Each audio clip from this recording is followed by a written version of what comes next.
আল আদাবুল মুফরাতের 7 number হাদিস।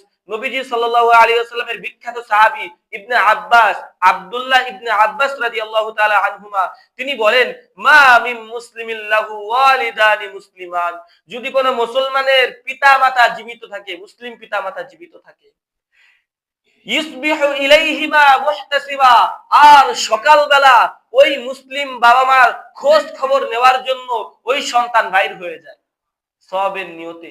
আব্বা আপনি কেমন আছেন, মা আপনি কেমন আছেন, এই খোঁজ খবর নেওয়ার জন্য যে সন্তান সকালবেলা ভোরবেলা বাইর হয়ে যায়, পিতামাতার সঙ্গে সাক্ষাৎ করে, আব্বাস রাদিয়াল্লাহু তাআলা আনহুমা বলেন, ইল্লা ফাতহালাহুল্লাহু বাবাইন ইয়ানি মিনাল জান্নাহ, আল্লাহ জান্নাতের দুটি দরজা ওই ব্যক্তির জন্য খুলে দেয়।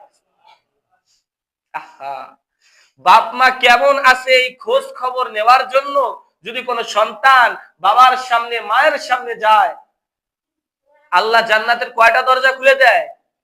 কয়টা?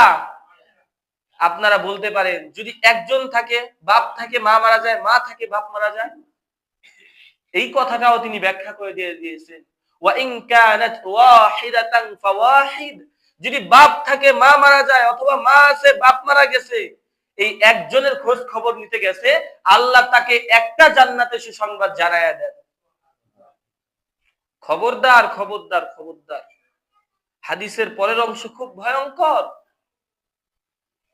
ওয়া ইন কানাত আহাদুহুমা লাম ইয়ারদাল্লাহু আনহু হাত্তা ইয়ারদা আন, যদি পিতা মাতা অথবা পিতা অথবা মাতা, মাতা অথবা পিতা, যে কোনো একজনকে অথবা উভয়জনকে কোন সন্তান যদি রাগান্বিত করে, কোন সন্তান যদি অসন্তুষ্ট করে, আল্লাহ ওই সন্তানের প্রতি ততক্ষণ পর্যন্ত সন্তুষ্ট হয় না যতক্ষণ না পিতা মাতাকে ওই সন্তান সন্তুষ্ট করে। আপনার সন্তান সকালবেলা আপনাকে রাগ করে বাসা থেকে বের হয়ে গেল, আপনার মনে কষ্ট দিয়ে বাসা থেকে বাইর হয়ে গেল, ওই সন্তান নামাজ পড়তেছে, ওই সন্তান রোজা রাখতেছে, ওই সন্তান হজ করতেছে, ওই সন্তান যাকাত দিতেছে, তারপরেও আল্লাহ ওই সন্তানের প্রতি খুশি না নারাজ? খুশি না নারাজ বলেন? হাত্তা ইয়ারদাউহু, যতক্ষণ না পর্যন্ত পিতামাতাকে খুশি করবে ততক্ষণ পর্যন্ত আল্লাহ খুশি হবেন না। আল আদাবুল মুফরাতের 17 নম্বর হাদিস। এক সাহাবী আব্দুল্লাহ ইবনে উমর রাদিয়াল্লাহু তাআলা আনহুমা, তিনি বলেন, একজন সাহাবী হিজরতের উদ্দেশ্যে, ফাকালা জাআ রাজুলুন ইলান নবী সাল্লাল্লাহু আলাইহি ওয়াসাল্লাম ইউবাইউহু আলাল হিজরা, নবীজির কাছে হিজরতের উদ্দেশ্যে আসলেন যে নবীজির হাতে বায়াত গ্রহণ করবে। ইয়া রাসূলুল্লাহ, আমি হিজরত করব, আপনি আমাকে বায়াত দিন। ওয়া তারাকা আবাওয়াইহু ইয়াবকিয়ান, এবং সে তার পিতামাতাকে কান্নারত অবস্থায় রেখে আসছে। নবীজি সাল্লাল্লাহু আলাইহি ওয়াসাল্লাম তৎক্ষণাৎ বললেন, ফাকালা ইরজি' ইলাইহিমা, তুমি কি করেছো? তোমার পিতামাতাকে কান্নারত অবস্থায় এসে হিজরত করতেছো, যাও এখনই তুমি তোমার পিতামাতার কাছে ফিরে যাও। ওয়া আদহিকহুমা কামা আবকাইতাহুমা, তুমি তাদের মুখে গিয়ে হাসি ফোটাও যেভাবে তাদেরকে কাঁদিয়ে এসেছিলে। যাও, দৌড় দাও, এখনই যাও। তুমি হিজরত করতে আসছো, শুনে রাখো, বাবা মার অসন্তুষ্ট নিয়ে হিজরত করলে হিজরত কবুল হবে না, বাবা মার অসন্তুষ্ট নিয়ে নামাজ পড়লে নামাজ কবুল হবে না, বাবা মার অসন্তুষ্ট নিয়ে রোজা রাখলে রোজা কবুল হবে না, হজ করলে হজ কবুল হবে না, জিহাদ করলে জিহাদ কবুল হবে না, তোমার যত আমল আছে কোনো আমল কবুল হবে না। আগে যাও, বাবা মাকে তুমি সন্তুষ্ট করে আসো, যেভাবে তাদেরকে কাঁদিয়েছিলে সেভাবে তাদের কাছে গিয়ে তাদের মুখে গিয়ে হাসি ফোটাও, দেখবে আল্লাহ তোমার সকল আমল কবুল করে দিবেন, নয়তোবা তোমার হিজরত কবুল হবে না। চিন্তা করতে পারেন, ঈমান আনার পরে হিজরত করা প্রত্যেকটা মুমিন মুসলমানের জন্য ফরজ ছিল। সেই হিজরতকে নবীজি বললেন, না, আগে বাবা মাকে খুশি করে আসো, যাও যাও, আগে বাবা মাকে খুশি করে আসো। আর এক সাহাবী 20 নম্বর হাদিস, আল আদাবুল মুফরাদের প্রথম খণ্ডের 20 নম্বর হাদিস, সে এসে বলতেছে, ইউরিদুল জিহাদ, ইয়া রাসূলুল্লাহ, আমি জিহাদ করতে চাই, আমাকে অনুমতি দান করুন। নবীজি সাল্লাল্লাহু আলাইহি ওয়াসাল্লাম বললেন, ফাকালা, নবীজি সাল্লাল্লাহু আলাইহি ওয়াসাল্লাম বললেন, আহাইয়ু ওয়ালিদুকা, তোমার কি বাপ মা জীবিত আছে? তখন তিনি বললেন, হ্যাঁ, আমার বাপ মা জীবিত আছে। নাম। তখন নবীজি সাল্লাল্লাহু আলাইহি ওয়াসাল্লাম বললেন, ফাফিহিমা ফাজাহিদহুম, যাও তুমি তোমার বাবা মার খেদমত করো, এটাই তোমার জন্য জিহাদ হয়ে যাবে। বাবা মার খেদমত করা, নবী কি বললেন? জিহাদের অন্তর্ভুক্ত। কিসের অন্তর্ভুক্ত? কথা বলে না। বাবা মার খেদমত করা কিসের অন্তর্ভুক্ত? জিহাদের অন্তর্ভুক্ত বাবা মার খেদমত করা। এই বাবা মার খেদমত কতজন সন্তান করে? নবীজি সাল্লাল্লাহু আলাইহি ওয়াসাল্লাম বলেন, আল আদাবুল মুফরাদের 3 নম্বর হাদিস, রিদার রাব্বি রিদাল ওয়ালিদাইন। কোন সন্তানের প্রতি যদি তার বাপ মা খুশি থাকে, ওই সন্তানের প্রতি আল্লাহ খুশি হয়ে যায়। ওয়া সাখাতার রাব্বি সাখাতাল ওয়ালিদাইন। কোন সন্তানের প্রতি যদি কোন বাবা মা অসন্তুষ্ট থাকে, আল্লাহ তাআলা ওই সন্তানের প্রতি অসন্তুষ্ট হয়ে যায়। বলেন নাউজুবিল্লাহ। বাবা মা খুশি তো কে খুশি? আর বাবা মা নারাজ তো কে নারাজ? আল্লাহ নারাজ। আল্লাহ নারাজ হয়ে যায়। বাপ মা খুশি থাকলে ওই সন্তানের প্রতি কে খুশি হন? বাপ মা যদি বেজার থাকে, ওই সন্তানের প্রতি কে বেজার হয়ে যায়? আল্লাহ বেজার হয়ে যায়। ইবনে আব্বাস রাদিয়াল্লাহু তাআলা আনহুকে জিজ্ঞাসা করা হলো, ক্বালা ওয়া ইন যালামা, আচ্ছা আপনি তো বললেন বাবা মার খুশিতে আল্লাহ খুশি, বাবা মার খোঁজ খবর নিলে জান্নাতে দুটি দরজা খুলে দেওয়া হয়। এখন এই বাবা মা যদি সন্তানের প্রতি জুলুম করে থাকে, বড় ভাইকে 2 বিঘা দিছে, ছোট ভাইকে 1 বিঘা দিছে, বড় ভাইকে 3 বিঘা দিছে, ছোট ভাইকে 2 বিঘা দিছে, এমন হয় কি হয় না? এমন জুলুম করে না পিতামাতা? এটা কি জায়েজ? আমি বলি নাই যে বড়কে 3 বিঘা দিবেন, ছোটকে 1 বিঘা দিবেন, এটা আমি জায়েজ বলি নাই। কিন্তু ইবনে আব্বাস রাদিয়াল্লাহু তাআলা আনহু বলছেন, বাবা মা যত প্রকার অন্যায় অত্যাচার জুলুম করার করবে সন্তানের প্রতি, তারপরেও সন্তান যদি বাবার খুশি মায়ের খুশি না নিয়ে থাকতে পারে, তবে এই সন্তানের কোনো আমল আল্লাহ কবুল করবেন না। বাবা মা যদি আপনার প্রতি জুলুম করে থাকে, তারপরেও কি করতে হবে বলেন? বুঝেন নাই? বাবা মাকে কি করতে হবে? খেদমত করতে হবে, তাদের খুশি করতে হবে। যদিও বাপ মা আমার প্রতি কি করে থাকে? জুলুম করে থাকে। যদিও বাপ মা আমার প্রতি কি করে থাকে? অন্যায় করে থাকে। তবে হ্যাঁ, সূরা আনকাবুতের 7 এবং 8 নম্বর আয়াতে আছে, যদি বাবা মা তোমাকে গুনাহের জন্য বাধ্য করতে চায়, শিরকি কাজ করতে তোমাকে বাধ্য করে, তবে এমন সময় বাবা মাকে খুশি করা তোমার জন্য ফরজ না। এমন সময় বাবা মাকে রাগান্বিত করা, বেজার করা তোমার জন্য ফরজ। একটা জায়গায়, কোন জায়গায়?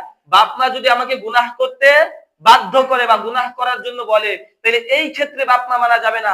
তাছাড়া প্রত্যেকটা জায়গায়, প্রত্যেকটা ধাপে, প্রত্যেকটা স্টেপে বাপ মাকে মানতেই হবে, বাপ মার অনুসরণ করতেই হবে, বাপ মার খেদমত করতেই হবে।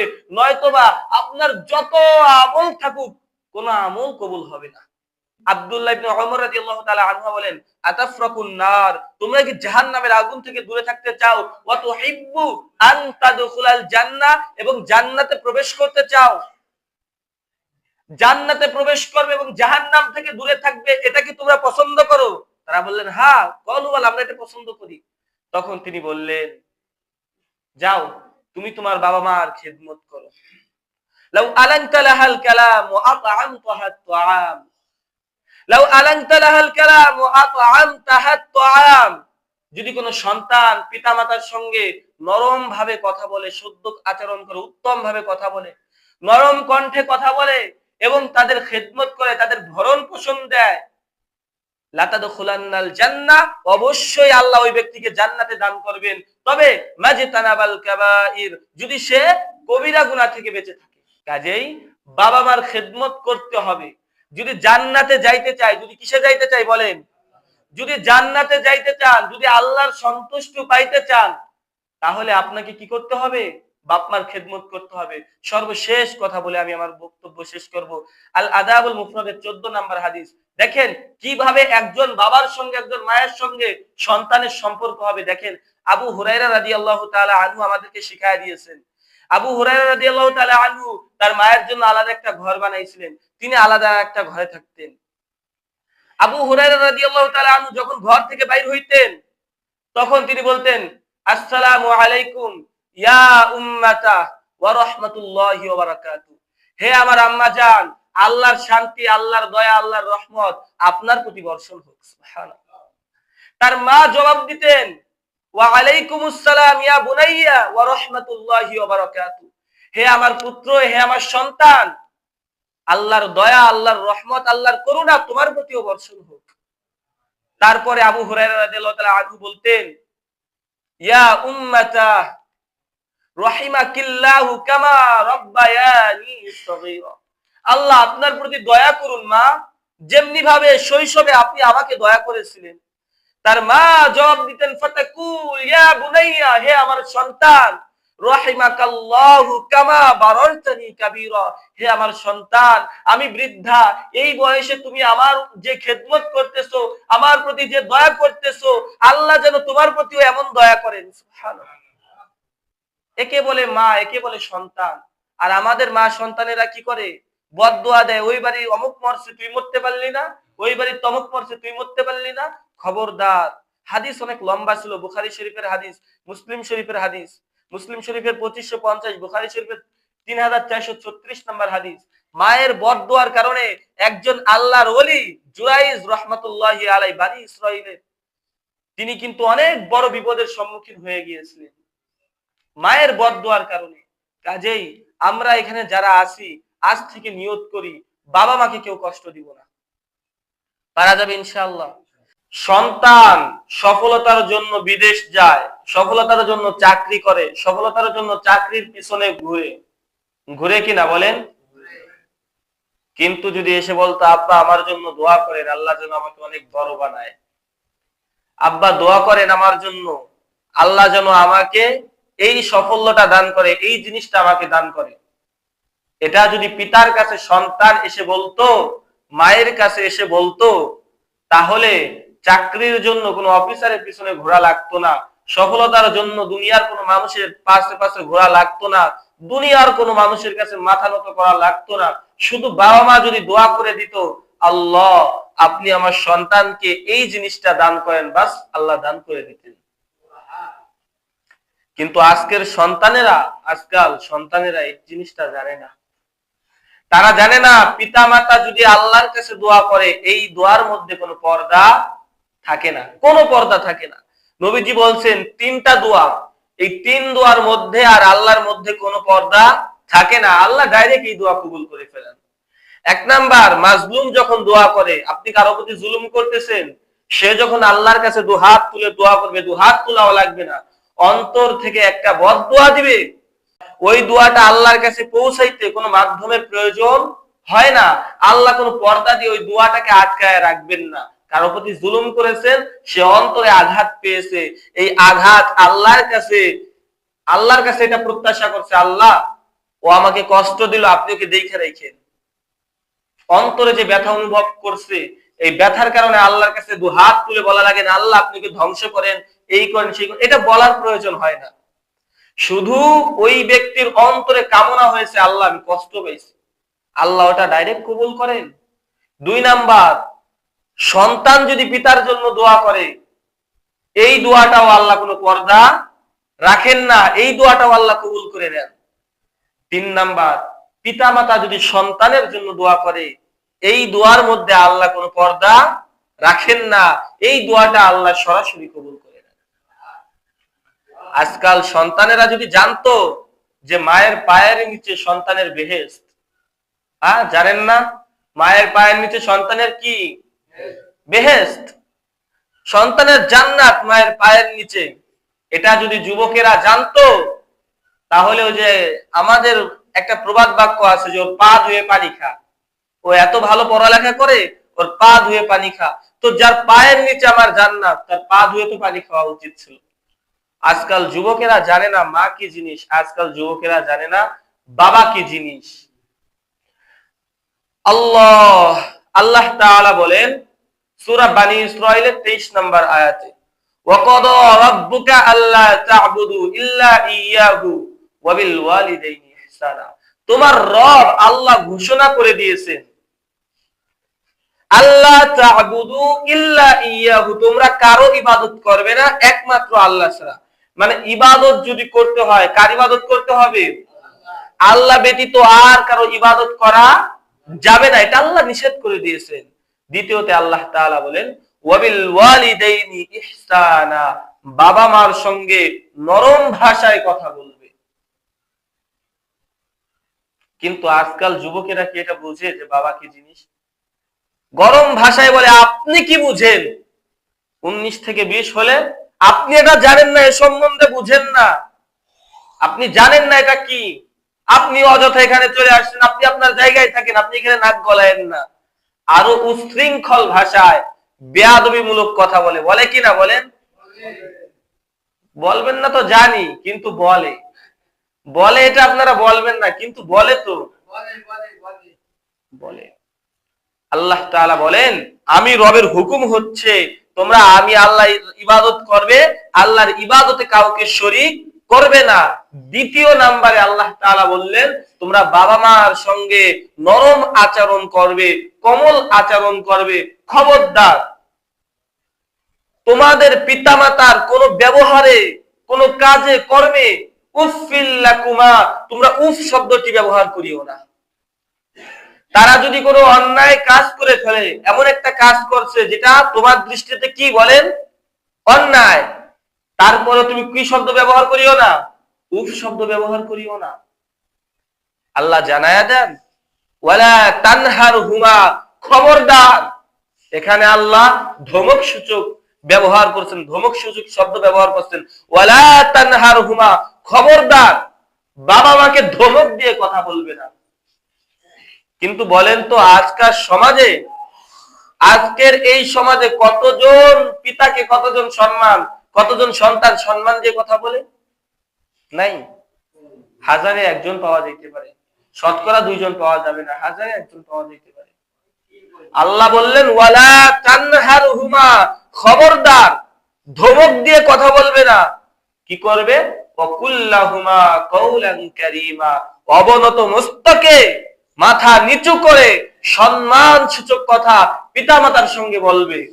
খবরদার তাদের কোনো কাজে যদি তোমরা কষ্ট পাও বা মনে হয় এই কাজটা অন্যায় বা এই কাজটা ঠিক হয় নাই, এমনও হইতে পারে না আপনাদের দ্বারা একটা ভুল কাজ আপনাদের দ্বারা হয়ে যেতে পারে না? কি বলেন?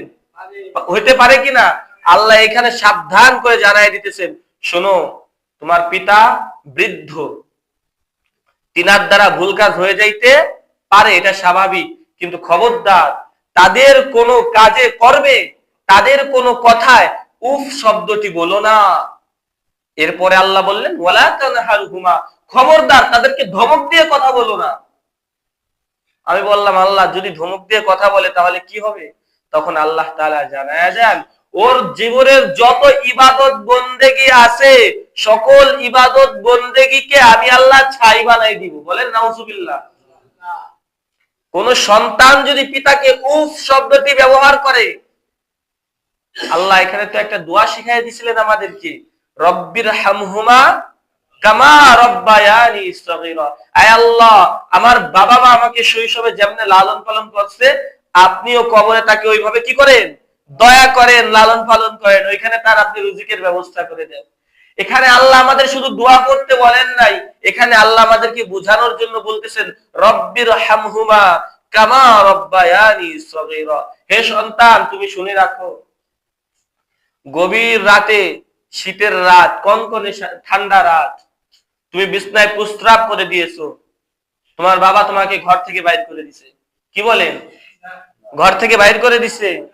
তুমি প্রস্রাব করে দিয়েছো, তোমার মুখে একটা থাপ্পড় দিছে, তোমাকে ধমক দিছে, ভালোবাসার সহিত, নরম আচরণের সহিত বলছে, যেই বিছনাটা চেঞ্জ করে দাও, ওর তো ঠান্ডা লাগবে, ওর প্যান্টটা চেঞ্জ করো। বলছে কি বলে না এরকম, যে ওর প্যান্টটা চেঞ্জ করো, কারণ ওর ঠান্ডা লাগবে, ও প্রস্রাব করে দিয়েছে, এইটা নিয়ে যদি ও ঘুমায় থাকে ওর ঠান্ডা লাগবে। ওই বাবাই তো আপনি। কি বলেন? ওই বাবাই তো আপনার বাবা, তাই না? তার বাবাও তো এমন ছিল, তার বাবাও তো এমন ছিল, তার বাবাও তো এমন ছিল, ছিল কিনা বলেন?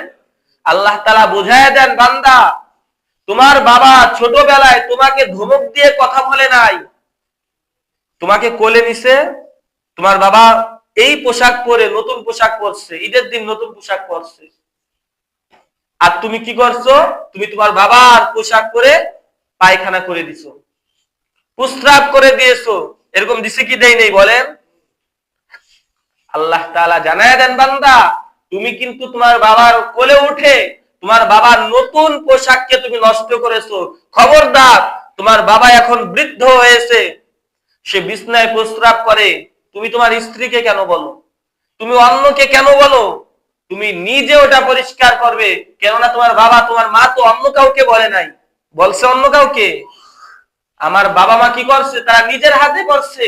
তো আল্লাহ বুঝান বান্দা, রব্বির হামহুমা কামা রব্বায়ানি সগীরা, এই দোয়ার দ্বারা আল্লাহ বুঝান তোমার বাবা তোমার মা শৈশবে যেমনি ভাবে তোমাকে লালন পালন করছে, ও বান্দা তোমার বাপ এখন বৃদ্ধা হয়ে গিয়েছে, তার আকল নাই, তার বুদ্ধি নাই, তুমিও তাকে ওইভাবে দয়া করো, তুমিও তাকে ওইভাবে লালন পালন করো যেইভাবে তোমার বাপ তোমাকে লালন পালন করছে। এখন বলেন তো, এই সমাজের কতজন সন্তান এই আয়াতের প্রতি আমল করে? কতজন সন্তান বুঝে বাপ কি জিনিস? কতজন সন্তান বুঝে মা কি জিনিস? মুসা আলাইহিস সালাতু ওয়াস সালাম আল্লাহকে বললেন, আল্লাহ বলেন তো আমার সাথে জান্নাতে কে থাকবে? আল্লাহ তাআলা বললেন, মুসা তোমার সঙ্গে একজন কসাই জান্নাতে থাকবে। তখন মুসা আলাইহিস সালামকে আল্লাহ তাআলা বললেন, মুসা কথা না বলে তুমি যাই দেখো ওই কসাইয়ের ঠিকানা তোমাকে বলে দেই। কসাইয়ের ঠিকানা বলে দেওয়া হলো। কসাই কাজকর্ম করতেছে সন্ধ্যাবেলা।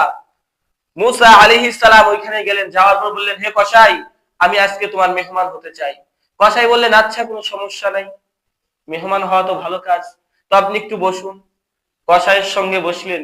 কিছুক্ষণ পর কসাই সুন্দর সুস্ত্রী একটা গোশতের টুকরা হাতে বাহির করলেন, ভিতর থেকে বাহির করলেন। তখন মুসা আলাইহিস সালাম বললেন, হে কসাই 2 নাম্বারই পাইছো কোথায়?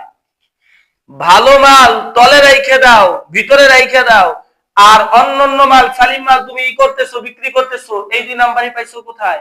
কসাই বলে, না এটা 2 নাম্বারই না, এটা কি তোমাকে আমি বাড়ি যেয়ে দেখাবো। বাড়ি নিয়ে গেলেন গোশতের টুকরা। বাড়ি যাওয়ার আগে এই পাশে মায়ের ঘর, এই পাশে কসাইয়ের নিজের ঘর।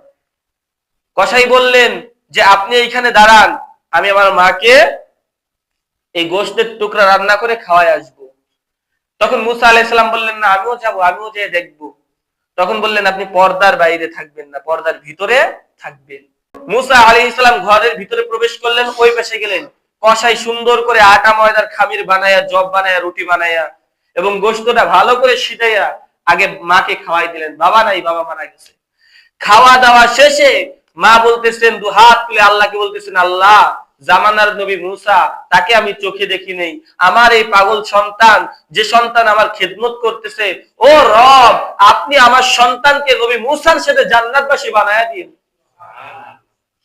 তখন মুসা আলাইহিস সালাম এই শব্দ যখন শুনলেন, তখন মুসা আলাইহিস সালাম বললেন, কসাই তোর কপাল খুলে গেছে, আমি আল্লাহর নবী মুসা, আমাকে আল্লাহ তাআলা ওহীর মাধ্যমে জানিয়েছেন আমার সঙ্গে তুমি কসাই জান্নাতে যাবে। তো আমার মনে মানতেছিল না কসাই হয়ে একজন নবীর সাথে কেমনে জান্নাতে থাকবে, তাই আমি তোমাকে দেখার জন্য, তোমাকে পরীক্ষা করার জন্য আমি আসছি। এসে দেখি তোমার মায়ের দোয়া আল্লাহ কবুল করে নিয়েছেন। আহা, মায়ের দোয়ার বদৌলতে মুসা আলাইহিস সালাতু ওয়াস সালামের সঙ্গে জান্নাতে যাবে একজন কসাই, মায়ের দোয়ার কারণে, মায়ের দোয়ার কারণে।